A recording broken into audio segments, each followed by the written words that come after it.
नमस्कार, सूर्या विशेष देख रहे हैं आप। आपके साथ मैं हूं राज ठाकुर। सूर्या विशेष में आज बात होगी गेस्ट टीचर्स की।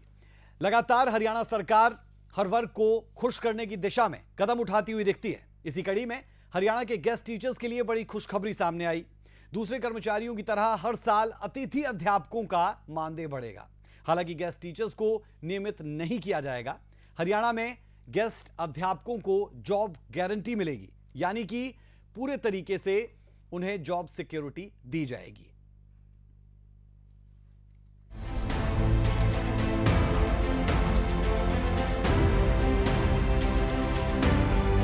हमारी सरकार आई तो हमने कहा था कि उनको इस बात की गारंटी देंगे कि उनके रोजगार की कि उनको नहीं हटाएंगे, और वो हमने उनके पक्ष में कर दिया।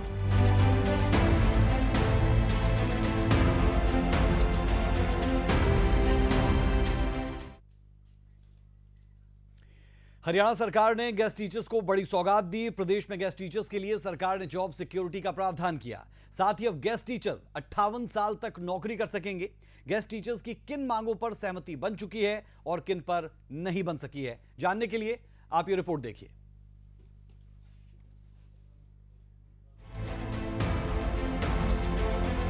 हरियाणा सरकार लगातार शिक्षा के स्तर को बढ़ावा देने में लगी हुई है और यही वजह है कि प्रदेश के स्कूल को लगातार हाईटेक करने में सरकार तुरंत फैसला ले रही है, ताकि प्रदेश में गुणवत्ता शिक्षा प्रदान की जा सके। ऐसे में चुनावी साल की तैयारियों के साथ साथ प्रदेश सरकार कर्मचारियों के वर्ग को लुभाने में भी कोई कसर नहीं छोड़ रही है। प्रदेश के शिक्षा मंत्री कंवरपाल गुर्जर ने गेस्ट टीचर्स को लेकर कहा कि सरकार गेस्ट टीचर्स को नियमित नहीं कर सकती है। गेस्ट टीचर्स के लिए सरकार ने जॉब सिक्योरिटी का प्रावधान किया। गेस्ट टीचर्स अब 58 साल तक नौकरी कर सकेंगे। गेस्ट टीचर्स की असमय मौत के बाद परिवार के सदस्य की नौकरी पर विचार चल रहा है। गेस्ट टीचर्स की सैलरी बाकी कर्मचारियों के साथ बढ़ती रहेगी। Gratuity, medical, service rules, 10,000 insurance और EPF पर भी लगभग सहमति बन गई है। तो उनकी सेवाएं समाप्ति कर दी थी लगभग, लेकिन हमारी सरकार आई तो हमने कहा था कि उनको इस बात की गारंटी देंगे कि उनके रोजगार की कि उनको नहीं हटाएंगे, और वो हमने उनके पक्ष में कर दिया। समय समय पर जो लाभ है, जिस प्रकार से डिमांड आती रहती है, मान लीजिए 4 डिमांड उन्हें की, 2 मान ली, 2 नहीं रही मानी गई है, 2 मान ली, इस प्रकार से चल रहा। तो आज उनको अच्छा स्केल भी अच्छा मिल रहा है और काफ़ी सुविधाएं उनको दे दी। कुछ और सुविधाएं भी हमने स्वीकार कर ली देनी। वहीं शिक्षा मंत्री कंवरपाल गुर्जर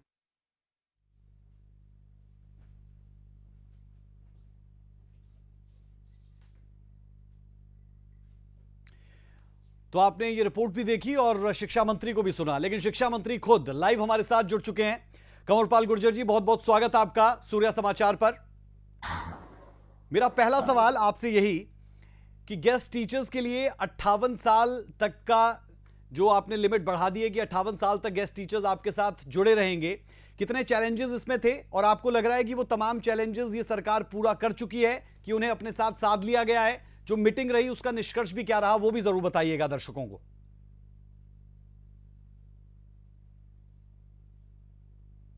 नहीं, देखिए, ये निर्णय मेरे से पहले जो शिक्षा मंत्री थे रामविलास जी, उन्होंने उसी टाइम इसका फैसला किया था, और जॉब सिक्योरिटी का जो निर्णय था मेरे से पहले ही सरकार ने ले लिया था। लेकिन अभी गेस्ट टीचरों का एक प्रतिनिधिमंडल मुझे मिला था, काफी टाइम अब भी मिला था, उससे पहले भी ये लोग मेरे पास आए थे और इनकी कुछ डिमांड थी और मैंने माननीय मुख्यमंत्री जी के साथ इनकी बातचीत कराई थी जी। उसमें इनकी मुख्य मांग जो थी वो सर्विस रूल की थी और मेडिकल की थी। तो सर्विस रूल की फाइल तैयार होके वो FD के पास है, और जो मेडिकल की थी वो भी इनकी FD के पास है।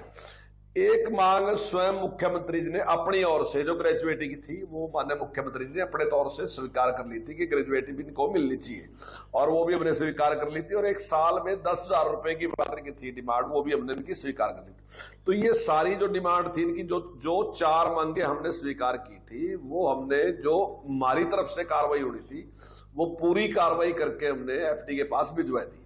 अभी फाइल FD के पास है और हमारा प्रयास है कि जल्दी से जल्दी FD से वो फाइल निकल के ये इंप्लीमेंट हो जाए और इनको अपना लाभ मिलना शुरू हो जाए।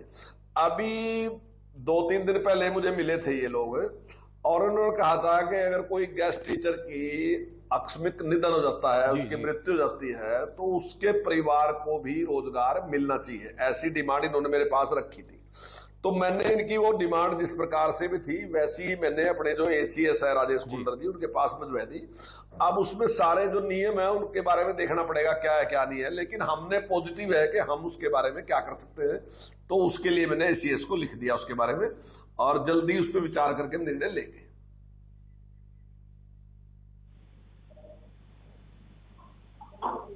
बिल्कुल, जैसा जिक्र आपने किया, तमाम चीज़ों को विस्तृत तरीके से बताया। क्या पीएफ को लेकर भी इसमें कोई बातचीत हुई? क्या उस पर भी आप बात करेंगे? क्योंकि ग्रेच्युटी की भी बात आपकी तरफ से की गई है और हमारी भी कुछ एसोसिएशन के लोगों से बात हो रही थी, तो ये तमाम पॉइंट्स उनकी तरफ से भी गिनवाए गए। क्या ये तमाम चैलेंजेस थे जिन्हें आपने पूरा कर लिया है? और लगातार जो एक और मांग जिस पर अभी सहमति नहीं बन पाई, वो नियमित करने की, क्या उस पर भी सोच विचार हो रहा है, या फिर नियमित करना एक हर कोई जानता है टेढ़ी खीर है, तो उस पर मुश्किल है? देखिए, सही मायने में यह है कि नियमित हम कर ही नहीं सकते किसी को भी। कोर्ट ने निर्णय लिया था कि सरकार इस प्रकार से, मान लीजिए जो नियम है भर्ती के, अगर उनको फॉलो नहीं करती और इस प्रकार से रखती है तो उनको नियमित कर नहीं सकती। लेकिन उस टाइम की सरकार ने दोबारा फिर किया और लगभग तीसरी बार कोर्ट ने बहुत सख्ताई के साथ कह दिया कि अब इसके बाद हम कोई भी इस प्रकार की अगर आप नियमित करेंगे तो हम उसकी परमिशन नहीं देंगे और हम उसके खिलाफ कार्रवाई करेंगे। तो उसके बाद सरकार ने कोई इस प्रकार का निर्णय अभी तक नहीं लिया, और मैं समझता हूं ना ही सरकार इस प्रकार का निर्णय लेगी, ना ही हमारे अधिकार क्षेत्र में है ये। कुछ लोग हैं जो इस प्रकार की बात कर रहे हैं, तो हम इसको कर नहीं सकते, लेकिन जो हम इनके लिए जॉब सिक्योरिटी कर सकते थे, जो अच्छे से अच्छा कर सकते थे, वो हमने इनके लिए कर दिया।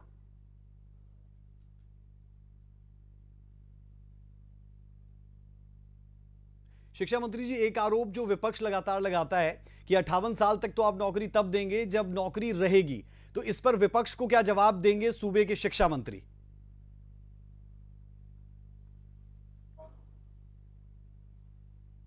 नहीं, मेरी समझ में सवाल नहीं आया जी। अगर नौकरी रहेगी का मतलब 58 साल तक हमने इनको कहा कि 58 साल तक ये अपनी नौकरी कर सकेंगे। विपक्ष लगातार ये कहता है, कोई बात आई नहीं है, कुछ भी नियम हमने उसका कर दिया, और वो जिस प्रकार से,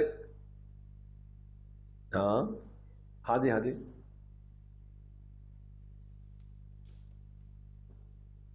ठीक है सर, पॉइंट टेकन। इस बात को लेकर पॉइंट टेकन। साथ ही साथ हम देख रहे हैं कि अगर बात की जाए घोटालों की, तो विपक्ष लगातार ये कह रहा है कि भर्तियों से लेकर और अलग अलग जगह पर बहुत से घोटाले हो रहे हैं, और जो पारदर्शिता की बात सरकार करती है वो सिर्फ पोर्टल्स तक रुक जाती है। हमने आज भी देखा कि कोशिश ये की गई कि पेंशन्स दी जाए, सीएम मनोहर लाल की तरफ से इस बाबत बाकायदा प्रेस कॉन्फ्रेंस भी की गई, लेकिन विपक्ष का सीधा आरोप पीपीपी को लेकर और पोर्टल्स को लेकर कि हम आते ही इसे हटाएंगे।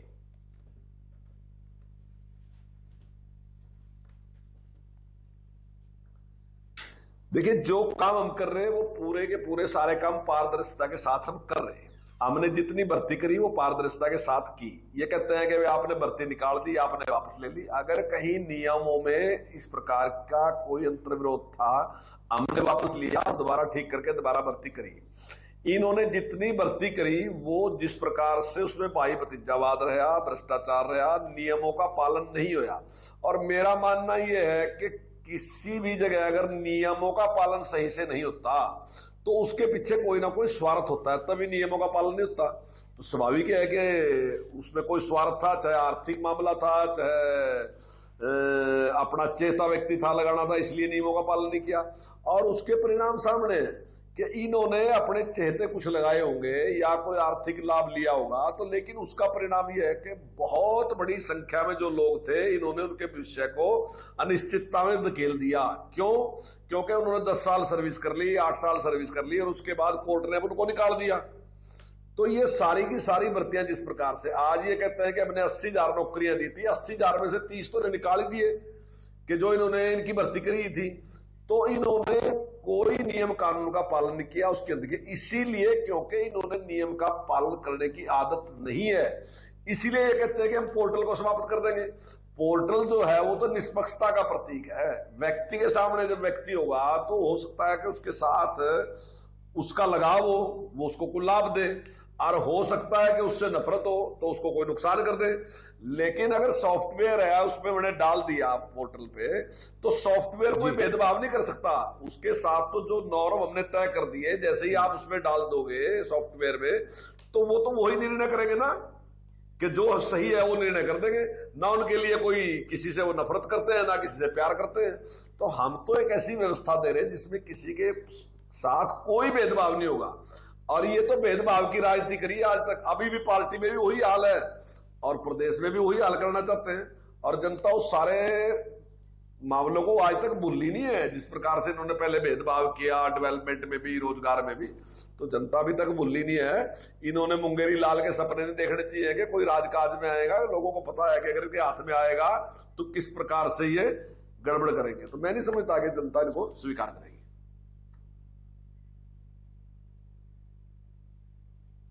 बिल्कुल कंवरपाल गुर्जर जी, एक सवाल जो बेहद अहम हो जाता है, जो आपकी बैठक हुई गेस्ट टीचर्स के साथ, क्योंकि गेस्ट टीचर्स के पदाधिकारी एसोसिएशन के जो है वो भी हमारे साथ अभी चर्चा का हिस्सा होंगे, तो मैं जानना ही चाह रहा हूं कि वो बैठक सकारात्मक रही पूरे तरीके से, दोनों तरफ से गुड फीलिंग थी, आपकी तरफ से भी उनकी तरफ से भी, यही निष्कर्ष था बैठक का?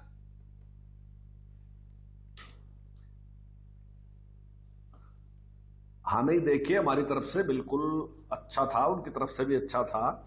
लेकिन थोड़ी सी एक समस्या इसमें आई कि इसमें थोड़ा टाइम ज्यादा लग गया। हमने इनकी मांग स्वीकार कर ली थी, लेकिन एफडी में उसको टाइम थोड़ा ज्यादा लग रहा। लेकिन हमारा प्रयास है कि जल्दी से जल्दी निकलनी चाहिए।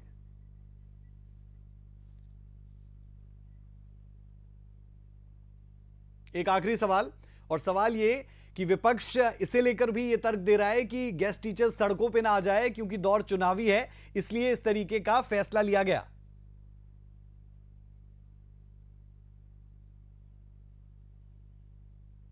नहीं, ये फैसला तो मैंने काफी दिन पहले ले लिया था। चुनाव तो अब होगा, ये तो फैसला लिए को काफी टाइम हो गया।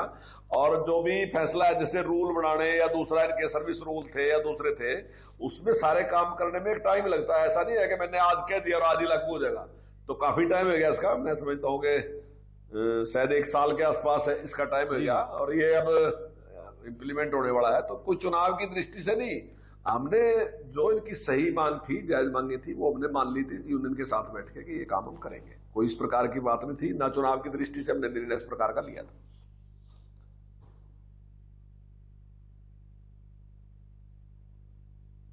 बिल्कुल, बेहद शुक्रिया कंवरपाल गुर्जर जी, सूर्य समाचार के साथ जुड़ने के लिए। आप बहुत व्यस्त थे, हमें मालूम है, लेकिन हमारी गुजारिश पर आप सूर्य समाचार पर बैठे और गेस्ट टीचर्स के साथ क्या मुलाकात हुई, क्या बात हुई और विपक्ष के क्या तमाम सवाल थे, उन तमाम सवालों का आपने जवाब दिया, इसके लिए बेहद शुक्रिया। तो आज बात हो रही है गेस्ट टीचर्स की, और खुद सूबे के शिक्षा मंत्री सूर्य समाचार के साथ जुड़े। अपने दर्शकों को एक रिपोर्ट हम दिखा देते हैं कि गेस्ट टीचर्स के साथ जो मुलाकात हुई उसमें कौन कौन सी चीजें थी, कौन कौन सी चीजें बेहद जरूरी थी। ये रिपोर्ट जरा आप देखिए, उसके बाद चर्चा की शुरुआत करेंगे। तमाम मेहमान हमारे साथ जुड़े हुए हैं, लेकिन उससे पहले ये रिपोर्ट। हरियाणा सरकार लगातार शिक्षा के स्तर को बढ़ावा देने में लगी हुई है, और यही वजह है कि प्रदेश के स्कूल को लगातार हाईटेक करने में सरकार तुरंत फैसला ले रही है, ताकि प्रदेश में गुणवत्ता शिक्षा प्रदान की जा सके। ऐसे में चुनावी साल की तैयारियों के साथ साथ प्रदेश सरकार कर्मचारियों के वर्ग को लुभाने में भी कोई कसर नहीं छोड़ रही है। प्रदेश के शिक्षा मंत्री कंवरपाल गुर्जर ने गेस्ट टीचर्स को लेकर कहा कि सरकार गेस्ट टीचर्स को नियमित नहीं कर सकती है। गेस्ट टीचर्स के लिए सरकार ने जॉब सिक्योरिटी का प्रावधान किया। गेस्ट टीचर्स अब 58 साल तक नौकरी कर सकेंगे। गेस्ट टीचर्स की असमय मौत के बाद परिवार के सदस्य की नौकरी पर विचार चल रहा है। गेस्ट टीचर्स की सैलरी बाकी कर्मचारियों के साथ बढ़ती रहेगी। Gratuity, medical, service rules, 10,000 insurance और ईपीएफ पर भी लगभग सहमति बन गई है। तो उनकी सेवाएं समाप्ति कर दी थी लगभग, लेकिन हमारी सरकार आई तो हमने कहा था कि उनको इस बात की गारंटी देंगे कि उनके रोजगार की, कि उनको नहीं हटाएंगे, और वो हमने उनके पक्ष में कर दिया। समय समय पर जो लाभ है, जिस प्रकार से डिमांड आती रहती है, मान लीजिए 4 डिमांड उन्हें की, 2 मान ली, 2 नहीं रही, मानी गई है, 2 मान ली, इस प्रकार से चल रहा। तो आज उनको अच्छा स्किल भी अच्छा मिल रहा है और काफ़ी सुविधाएं उनको दे दी, कुछ और सुविधाएं भी हमने स्वीकार कर ली देनी। वहीं शिक्षा मंत्री कंवरपाल गुर्जर ने कहा कि जल्द 20,000 गेस्ट टीचर्स की भी भर्ती की जाएगी।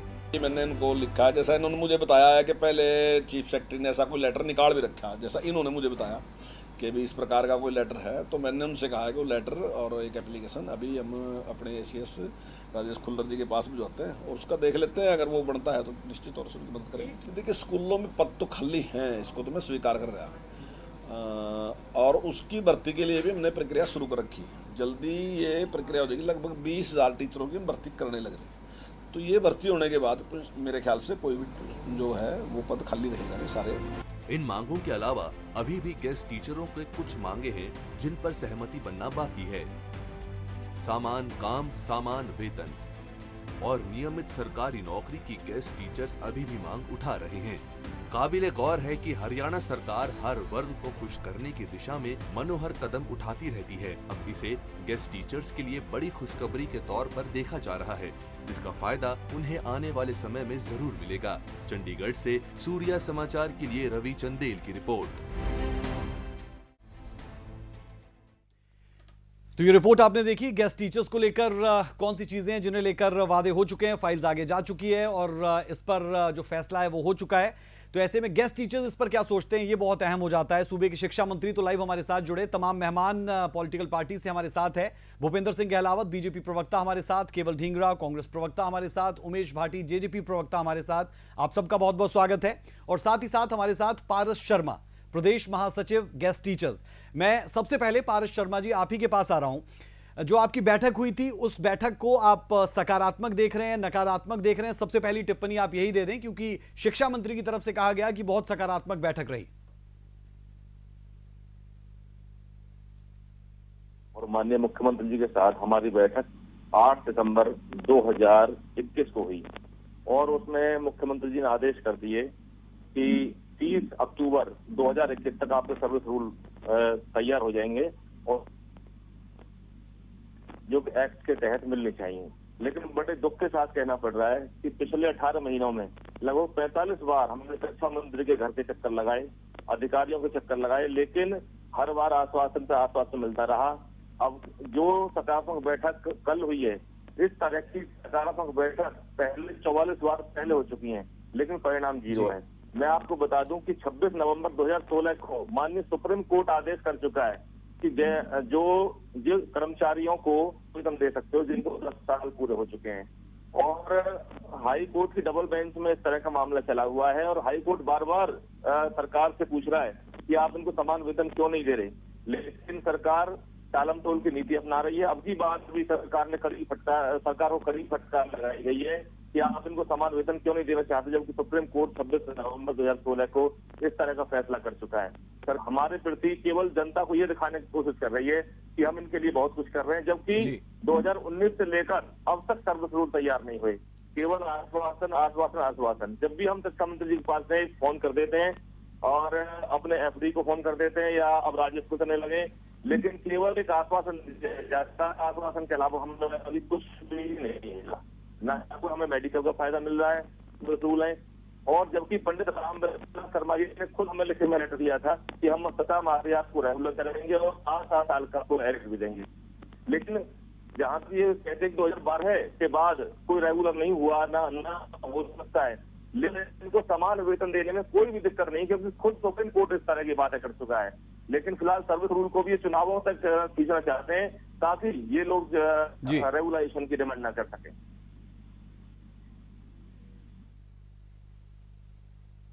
यही डिमांड है। ठीक है, मैं बीजेपी प्रवक्ता की तरफ पहले रुख करता हूं, फिर कांग्रेस की तरफ जाऊंगा और फिर जेजेपी की तरफ। भूपेंद्र सिंह गहलावत जी, आपने पारस शर्मा को भी सुना जो प्रदेश महासचिव है गेस्ट टीचर्स के।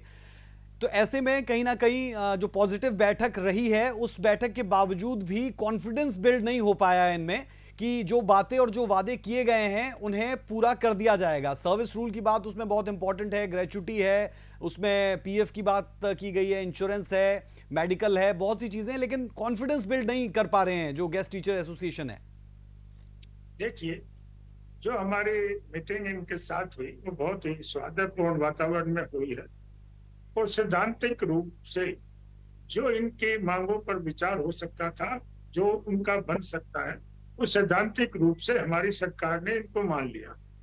और देखिए, जो सर्विस रूल होता है, जब गेस्ट टीचर शुरू में लगे थे तो उस समय तो कोई नियम था नहीं, ना ये परमानेंट पोस्ट थी। जब तो परमानेंट पोस्ट के जो नियम बनते हैं, सर्विस रूल बनते हैं, वो सर्विस रूल तो इन पे लागू नहीं होते और इनके अलग से कोई सर्विस रूल नहीं थी। जी जब सर्कमस्टांसेस ऐसे होते रहे कि इनको एक्सटेंशन मिलती रही और इनका समय ज्यादा होता रहा, तो ये सारे सवाल उठे हैं। और जब सारे सवाल उठे हैं तो इनका समाधान निकालने की सरकार पूरी कोशिश कर रही है। और सरकार ने इनको कहा है कि 58 साल तक भी इनको जो मिलने की बात होगी। और जो नियमित करने की बात है, उसमें काफी सारी दिक्कतें हैं, क्योंकि फिर कोर्टों में केस चले जाते हैं कि आपने पोस्टें एडवर्टाइज नहीं की थी, इनको वैसे लगा लिया था, तो आप इनको परमानेंट नहीं कर सकते। देखिए, हम पिछली सरकारों से सबक लेने की बात है। जो कांग्रेस की सरकार में ऐसे धड़ल्ले से भर्ती हो जाती थी, पिक एंड चूज होता था, खर्ची पर्ची लेके पर्ची और भर्ती हो जाते थे, तो 13 लिस्टें उनकी कैंसिल हुई। हमारे यहाँ ऐसा नहीं है। हम तो जिसको पूरा लगाएंगे, पूरे तरीके से सारी वो करके औपचारिकताएं पूरी करने के बाद हमको लेटर देते हैं। ठीक है, और हमारी सर्विस जो भी होती है वो पूरी पक्की होती है। ठीक है भूपेंद्र जी, देखिए, मैं आपने आपने आपने प्रदेश महासचिव पारस को सुना होगा, वो सुप्रीम कोर्ट का जिक्र भी कर रहे हैं, वो पहले की बैठकों का जिक्र भी कर रहे हैं, और एक जो विश्वास बनता है वो विश्वास शायद नहीं बन पा रहा है, इसीलिए इतनी सकारात्मक बैठक के बाद भी इस तरीके की बातें वो कर रहे हैं। हमारे साथ केवल ढींगरा है, कांग्रेस प्रवक्ता। केवल ढींगरा जी, मैं आपसे समझना चाह रहा हूं, इस बैठक के बाद सकारात्मकता तो है और कहीं ना कहीं 58 साल की बात की गई, ग्रेच्युटी की बात की गई, सर्विस रूल्स की बात की गई कि ये तमाम चीजें जो है वो अब आने वाली है।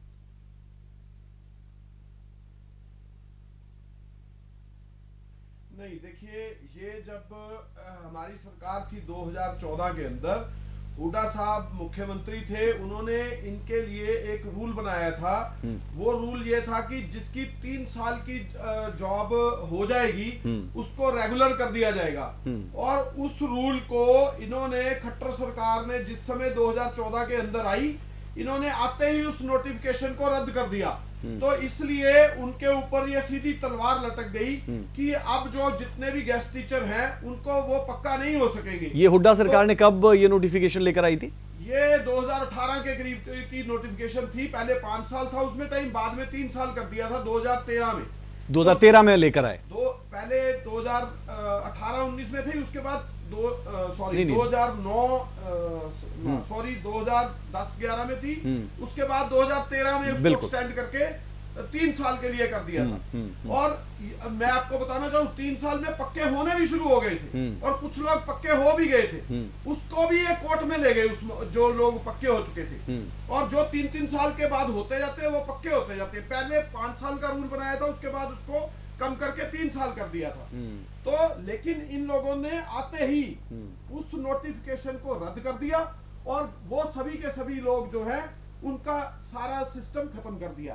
अब मैं आपको दूसरी आगे बात पे आता हूँ। आपकी जो रूल बनाया, आपकी इस बात पर मैं पारस के पास भी जाऊंगा, आप पूरा कर लें अपना जवाब। आज भी ये जो रूल बनाया, इस रूल के ऊपर इन्होंने अभी भी कच्चे टीचरों को कच्चा ही रखा है, उनको पक्का करने का काम नहीं किया, उनको रेगुलर करने की कोई बात नहीं की, उनको 58 साल तक के लिए कच्चा रखने की बात कही है। जैसे कि कौशल रोजगार योजना है, कौशल रोजगार के अंदर भी जो भर्ती ये करेंगे वो सभी के सभी कच्चे रहेंगे 1-1 साल की, और उनको एक्सटेंशन देने की बात करेंगे। जिसको जो एक्सटेंशन देना चाहे देंगे, जिसको नहीं देना चाहे नहीं देंगे। ये धोखा है सीधा सीधा, सभी कौशल रोजगार हो चाहे ये योजना जो लाए हैं, ये सीधा धोखा है उन टीचर्स के साथ और उन सभी लोगों के साथ। ठीक है, चाहे आप जितनी मर्जी ये कह दे कि सभी ने मान लिया या वो कह दिया, अभी जो पारस हमारे पास बैठे हैं उन्होंने तो माना नहीं, और उन्होंने साफ शब्दों में कहा कि रेगुलर करने की बात थी, समान वेतन समान भत्ता देने की बात थी, वो भी नहीं मानी। मैं वापस लौटूंगा आपके पास, मैं पारस की तरफ ही रुक कर रहा हूं। पारस, मैं आपसे जानना और समझना ये चाह रहा हूं कि अभी केवल ढींगरा जी ने एक नोटिफिकेशन का जिक्र किया कि वो 2013 में आई और उसमें अगर 3 साल तक आपने जॉब कर ली है तो आपको परमानेंट कर दिया जाएगा। जो पिछली गवर्नमेंट थी उसके साथ आपका एक्सपीरियंस कैसा था और ये चीजें थी, कितनी थी, इस पर थोड़ी सी रोशनी डाल दें ताकि हम डिबेट को थोड़ा खोल पाएं। चुनावों से लगभग 6 महीने हुड्डा सरकार ने एक पॉलिसी बनाई कि जिनका 3 साल कुछ शर्तें रखी, उन शर्तों को एक्सप्लेन करने में टाइम लग जाएगा, और दूसरी पॉलिसी बनाई 10 साल की पॉलिसी। उस पॉलिसी की सारी शर्तों को, स्टैंडिंग पॉलिसी थी वो, उस पॉलिसी की सारी शर्तों को हम पूरी करते थे। और जैसे जैसे गए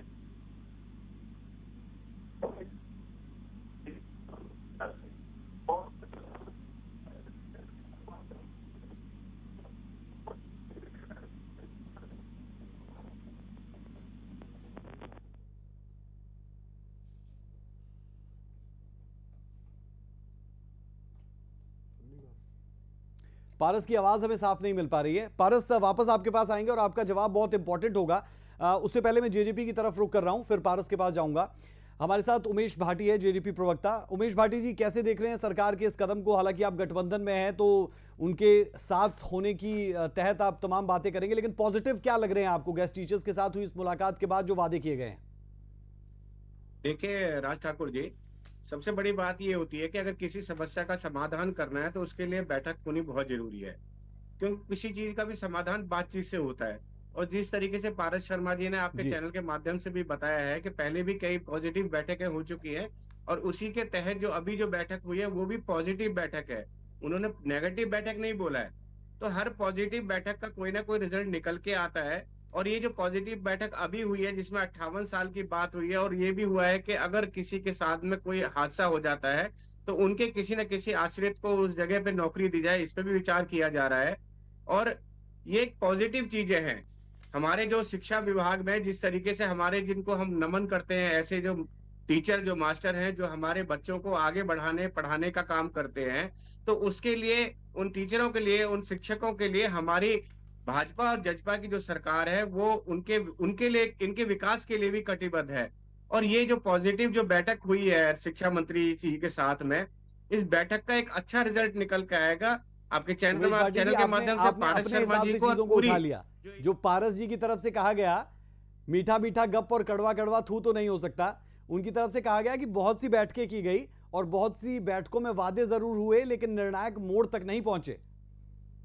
निर्णायक मोड़ तक पहुंचने वाले हैं हम लोग। और जिस तरीके से अभी जो बैठक हुई है और ये पॉजिटिव रिजल्ट इसका निकल रहा है, आवाज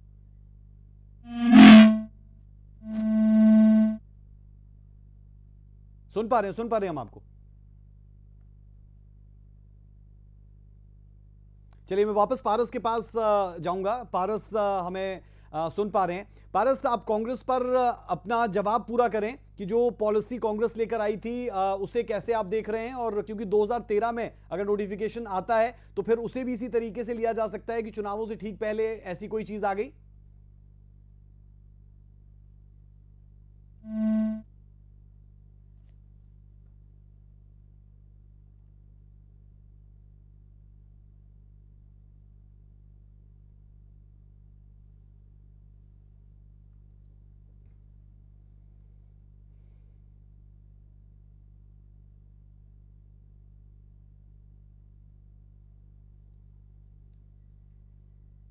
चलिए, लगता है पारस तक भी हमारी आवाज नहीं पहुंच रही है, टेक्निकल ग्लिच है। मैं ठीकरा जी आप ही के पास आ रहा हूं, क्योंकि पॉजिटिव्स तो हमने बीजेपी की तरफ से हो या जेजेपी की तरफ से हो वो सुन लिया, और आपकी तरफ से जो लॉजिक्स दिए जा रहे थे वो भी हमने देख लिए। आप एक बात कह रहे हैं कि 58 साल तक जो है ये कच्चे ही रह जाएंगे। दूसरी तरफ हम देखते हैं कि जो पेंशन्स का दौर है वो तो पूरे भारत में अब मैक्सिमम जगह पर वैसे भी नहीं है, और आप लोग जो है वो ओल्ड पेंशन स्कीम को कई राज्यों में वापस भी लेकर आए हैं, तो हो सकता है कि आप उसका हवाला भी उसके साथ दे दें।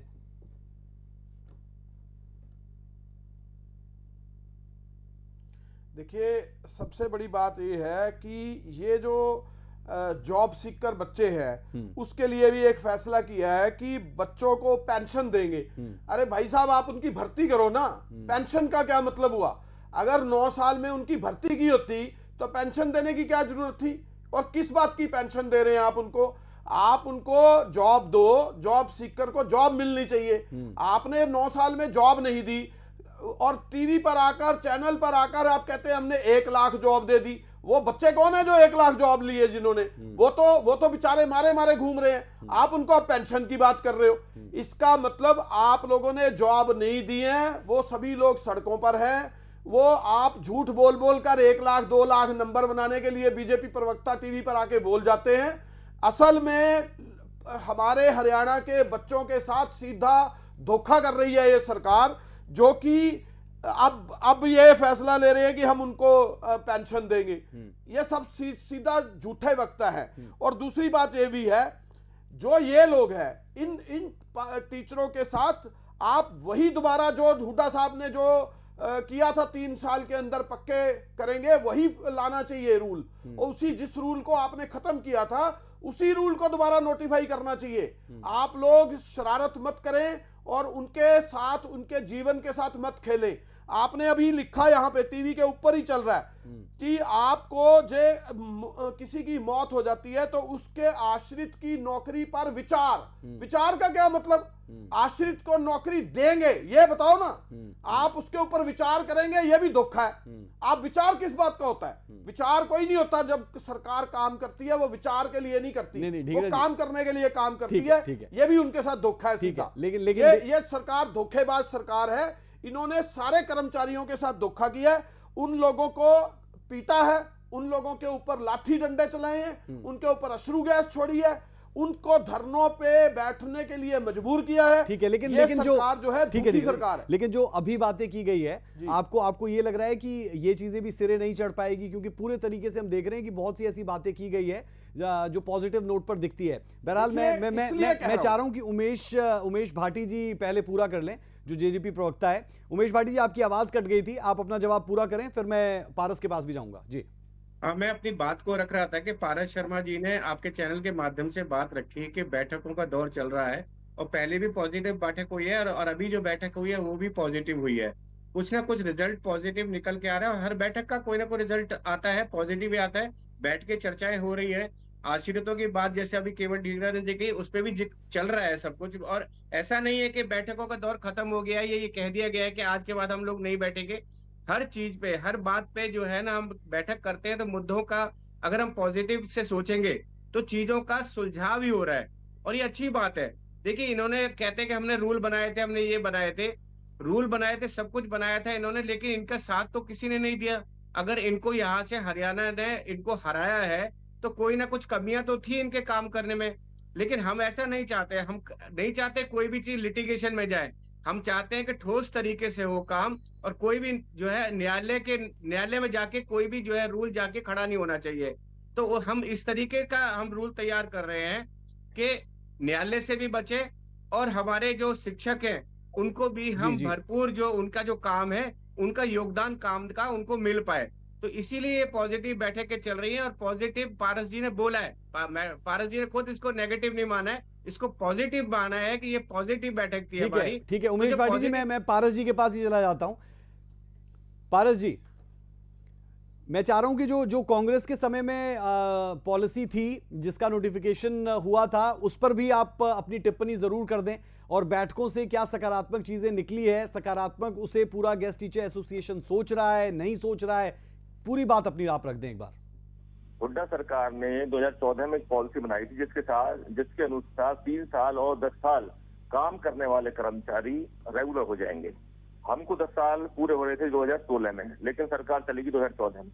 लेकिन हुड्डा सरकार चाहती तो हमें उस समय भी शॉर्ट पॉलिसी बनाकर रेगुलर कर सकती थी, समान वेतन दे सकती थी। लेकिन उस समय बार बार अनुनय विनय करने के बाद, ऐसी बात नहीं हुड्डा सरकार ने आंदोलन नहीं चलाए, बड़े बड़े आंदोलन चलाए हुड्डा सरकार के समय में, लेकिन हुड्डा सरकार हमें उस समय अधूरा छोड़ के चली गई। और जब लास्ट में 2014 में हुड्डा साहब खुद जंतर मंतर पर जूस पिलाने के लिए आए तो वो ये कह के गए थे कि मैं रेगुलर तो नहीं, लेकिन रेगुलर से कम नहीं छोड़ूंगा। लेकिन 2 दिन बाद हुड्डा साहब भी पलट गए और उन्होंने कहा कि मैंने तो कोई वादा ही नहीं किया, जबकि मैंने खुद हुड्डा साहब से बात की थी। हुड्डा साहब ने कहा था कि मैं आपको समान वेतन चंडीगढ़ में जाते ही घोषणा कर दूंगा, लेकिन सत्ता में रहते हुड्डा साहब ने पलटने का काम किया और जो पॉलिसी बनाई वो इस तरह की पॉलिसी बनाई कि उसमें वो स्टैंडिंग पॉलिसी थी।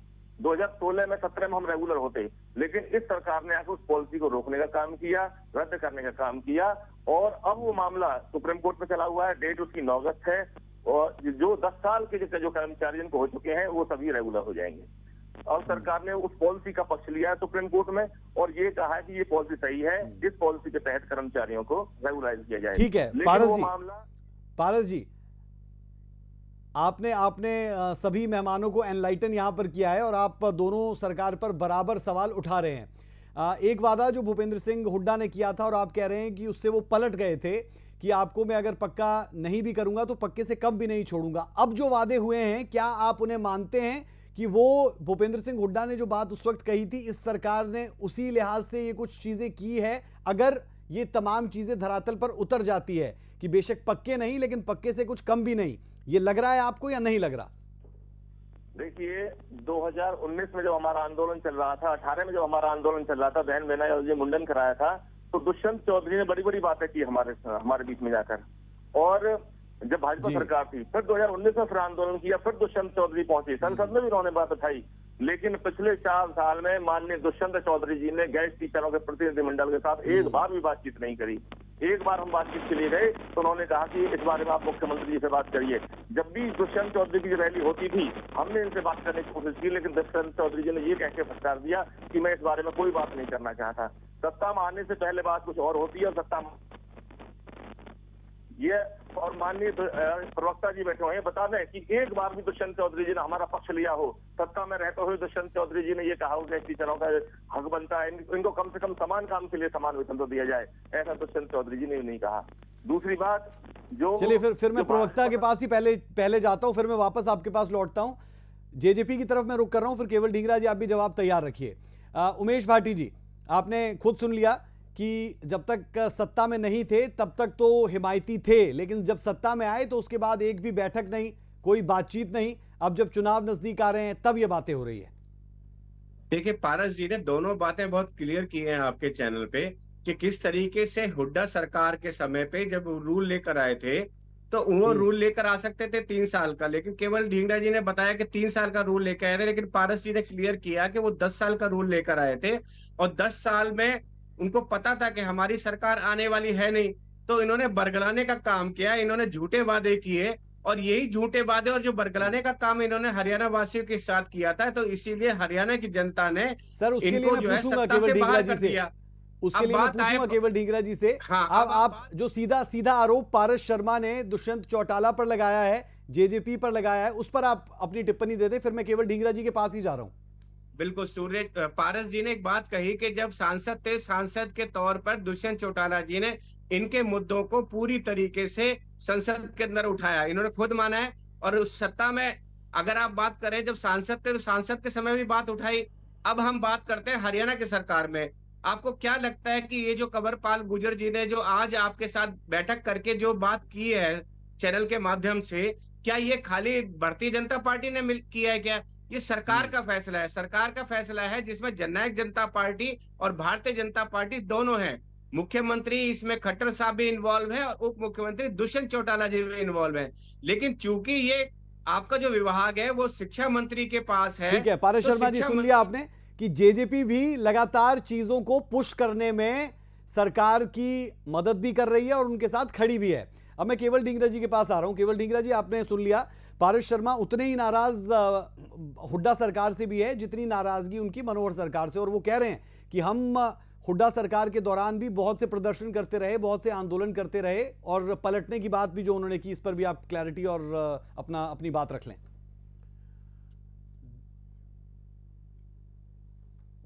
राज जी, बात ये थी कि मैंने आपको एक बात रखी कि उस समय 5 साल की पॉलिसी लाए थे।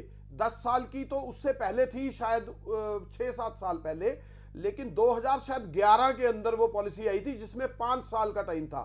और जब 5 साल के बाद ये बात सभी लोगों ने बताई कि 11 के बाद 5-16 हो जाएंगे, नहीं, सर, तो सर, इसलिए फिर उन्होंने उसको पॉलिसी को 3 साल कर दिया कि 2014 से हमारे सभी बंदे जो है वो रेगुलर होने शुरू हो जाएं। और 2014 में रेगुलर होने शुरू हो गए थे हमारी सरकार के अंदर, लेकिन वो कुछ रेगुलर हो गए थे, उसके बाद हमारी सरकार गई। लेकिन इस सरकार ने, खट्टर सरकार ने उस पॉलिसी को कैंसिल क्यों किया? लेकिन पारस जी, मैं यही पूछ रहा हूं, लेकिन पारस जी क्या कह रहे हैं? पूछ कर किया। अगर एक सेकंड मैं पारस जी से भी पूछता हूं, पूछिए। अगर वो हमारी पॉलिसी को ये खट्टर सरकार कैंसिल ना करती तो वो सारे आज गेस्ट टीचर पक्के हुए होते या नहीं हुए होते?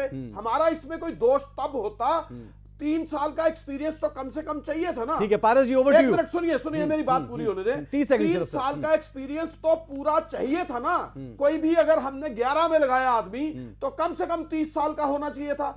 और 2013 में हमने उसको 3 साल का अमेंड कर दिया कि 3 साल मतलब कि अगर 11 से पहले का कोई भी होगा वो सारे के सारे पक्के हो जाएंगे।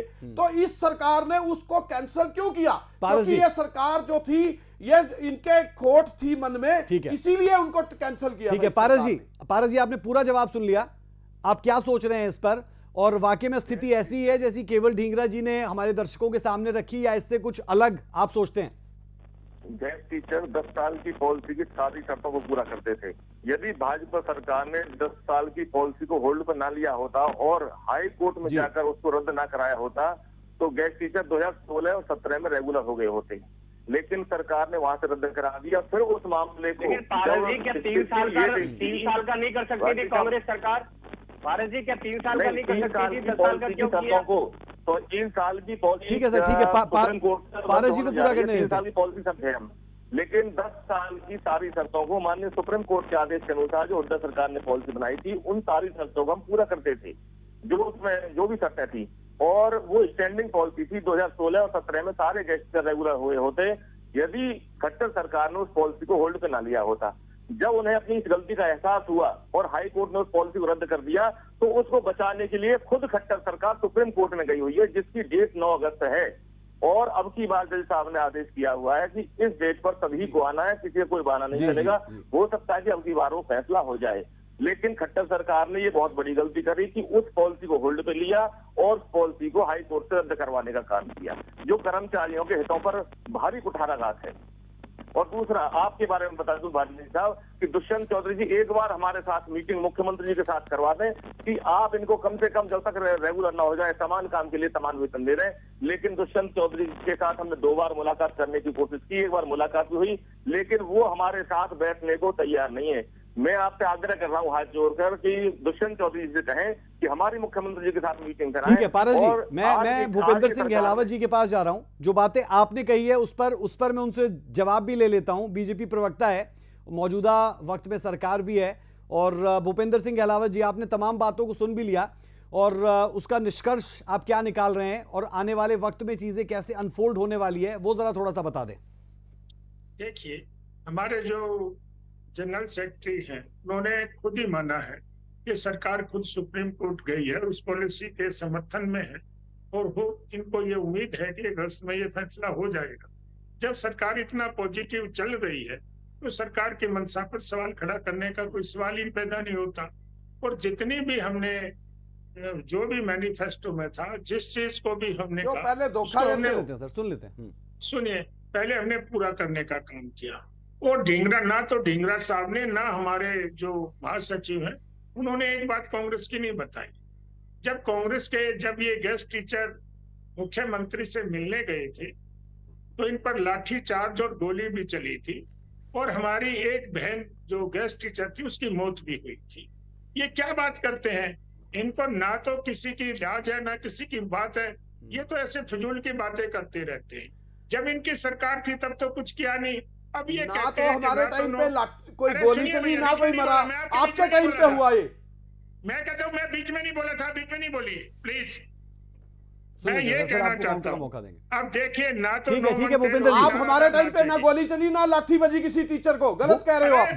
भूपेंद्र जी आप पूरा करें, और मैं पारस जी के पास जाऊंगा। जो बातें आप कह रहे हैं उनसे मैं उसकी क्लैरिटी भी ले लूंगा सर। क्यों झूठ बोल रहे हो आप? एक गेस्ट टीचर बहन की मौत हुई थी, क्यों झूठ बोल रहे हो? गलत कह रहे हो, गलत, झूठ है। बिल्कुल सही। पारस जी बैठे हैं, पूछ लो, सारा रिकॉर्ड निकलवा के देख लो। जब गेस्ट टीचर मिलने के गए थे, लाठी चार्ज किया था और गोली चलवाई थी, एक की मौत हुई थी उधर। ठीक है भूपेंद्र, निकाला हुआ हमने, क्या बात हमने करते कोई हो? लाठी चार्ज नहीं किया। ठीक है भूपेंद्र जी, आप इससे आगे बढ़ जाइए, तुम इससे मैं सपने क्रॉस चेक भी देख कर रहे हो लूंगा। आप दिन में, अपनी बात आप पूरी सरकार आ रखें। जाएगी, 10 आदमी तो तुम्हारे जीत के नहीं आएंगे। झूठ बोल रहे, झूठ। बीजेपी प्रवक्ता झूठे प्रवक्ता है। पॉलिसी आपने रद्द की, नाम कांग्रेस का लेते हैं। बकवास करता है तू, नाम लेके किसी को नहीं कहेगा। पार्टी के लेवल पे आप कोई बात करिए। भूपेंद्र जी शब्दों की मर्यादा को सबके सब कायम रखेंगे। मैं ये केवल ढींगरा जी आपको भी कह रहा हूं, किसी के लिए झूठे शब्द का प्रयोग नहीं करेंगे। भूपेंद्र जी गरिमा की रखेंगे शब्दों की। मैं तो कुछ कहा ही नहीं। मैंने ठीक है, नहीं झूठे पॉलिसी इन्होंने रद्द की, झूठा प्रवक्ता है, मैं बता रहा हूं। भूपेंद्र जी अपनी बात पूरा करिए, उसके बाद मैं पारस जी के पास जाऊंगा, प्लीज भूपेंद्र जी। मैं ये कहना चाहता हूं कि जो हमारी सरकार है जो वादे करती है उस पर खरा उतरती है। चाहे हमने कोई भी वादा किया था, चाहे पेंशन का वादा किया 3,000 रुपए हम 9 साल के जब पूरे हो जाएंगे कर देंगे, हमने 2750 कर दिए। कांग्रेस के राज में क्या होता था सबको मालूम है। हमने किसानों की 24 घंटे में पेमेंट करने की बात की थी, 24 घंटे के अंदर पेमेंट कर दी। 1 महीने के अंदर जो किसानों को मुआवजा देने की बात थी, 181 करोड़ रुपए एक लिंक से लोगों के खाते में डालने का काम हुआ। जो भी हमारी सरकार वादा करेगी, जो पूरा नहीं कर सकती उसको वादा नहीं करेगी, और जो जिसने हमारी सरकार ने, माननीय मुख्यमंत्री ने जो वादा कर दिया। चलिए ठीक है भूपेंद्र जी, मैं पारस जी के पास जा रहा हूं और मैं उम्मीद कर रहा हूं कि तमाम प्रवक्ता पारस जी को बड़े ध्यान से सुनेंगे, क्योंकि मसला उन्हीं का है और ये वो लोग हैं जो लगातार परेशान होते रहे सिस्टम से, सरकारें भले किसकी भी रही हो। पारस जी, एक एक बात भूपेंद्र जी की तरफ से कही गई कि जब कांग्रेस की सरकार थी हरियाणा में तो लाठी भी चली और गोली से एक गेस्ट टीचर की मौत भी हुई। इस बात की भी आप पुष्टि कर दें अगर कर पाएं, और साथ ही साथ ये भी कि सरकारों के बीच में कहीं ना कहीं जो गेस्ट टीचर्स है वो पेंडुलम की तरह इधर उधर होते रहे हैं। 2014 में जो खट्टर सरकार ने पॉलिसी बनाई थी, यदि उस पॉलिसी को होल्ड पर ना लिया होता, नहीं रोका होता, तो आज गेस्ट टीचर सड़कों पर मारे ना कर रहे होते। यदि खट्टर सरकार ने उस पॉलिसी को ना रोका होता, उसको रोकने का केवल एक ही कारण था कि उसको पेंडिंग में डाल दिया जाए, और वो मामला पेंडिंग में चला गया। 2014 की रोकी हुई पॉलिसी आज 2023 तक पेंडिंग है, जो बिल्कुल सही बात है। नंबर दूसरी बात, राजरानी जब शहीद हुई थी तो गेस्ट टीचर एडजस्टमेंट की बात कर रहे थे और हजारों की संख्या में गेस्ट टीचरों पर लाठीचार्ज हुआ, जिसमें एक पुलिस वाले की गोली से राजरानी शहीद हुई थी, जिसके लिए हुड्डा सरकार ने 5 लाख रुपए उस समय दिए थे।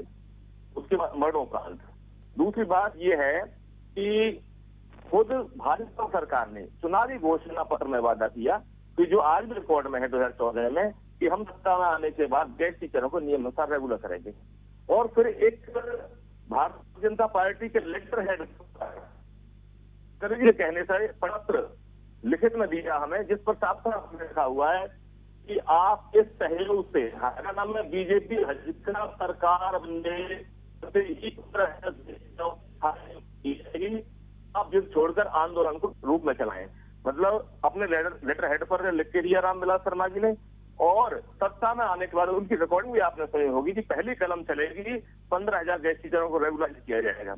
लेकिन सत्ता में आने के बाद ये सरकार पलट गई, हमारे 35 से 81 लोगों को हटाने का काम किया, जिसमें से हमारे 8 साथियों की मौत हो गई, और उनके परिवारजनों को जो 3 लाख रुपए की सहायता दी जाती है गेस्ट टीचरों को मरने के बाद, वो सहायता भी उनको नहीं मिली, क्योंकि वो उस समय ऑन ड्यूटी नहीं थे, ऑन सर्विस पर नहीं थे, हटा दिए थे खट्टर सरकार ने। उसके बाद खट्टर सरकार ने हेल्प करते हुए उनको वापस हाईकोर्ट। चलिए पारस जी, वक्त इजाजत नहीं दे रहा, बेहद शुक्रिया आपका हमारे साथ जुड़ने के लिए। आपकी आवाज को हम लगातार उठाते रहेंगे, यही वादा सूर्या समाचार कर सकता है जो हम लगातार करते रहे हैं, और उम्मीद कर रहे हैं कि आपकी जो मांगे हैं, आपकी जो कोशिशें हैं वो कामयाब हो, और जो एक कोशिश शुरू हुई है वो किसी सिरे चढ़े, किसी मुकाम चढ़े, ये बहुत इंपॉर्टेंट है। तमाम मेहमान हमारे साथ जुड़े, तमाम पॉलिटिकल पार्टीज का भी बेहद शुक्रिया, और पारस शर्मा प्रदेश महासचिव गेस्ट टीचर, आपका भी बेहद शुक्रिया। तो कुल मिलाकर गेस्ट टीचर्स के लिए एक नया दौर लाने की बात की जा रही है, वो नया दौर जल्द से जल्द आ जाए, तमाम फाइलों पर आप कहें कि ओके हो जाए और तमाम चीज़ें जैसी कही गई है वैसी ही हो जाए, तो शायद गेस्ट टीचर्स के लिए सुकून दे खबर भी आ जाए। उम्मीद कर रहे हैं जल्दी ये खबर आएगी। सूर्या विशेष में अभी के लिए हमारा और आपका साथ इतना ही। मुझे मेरी पूरी टीम को दें इजाजत। नमस्कार।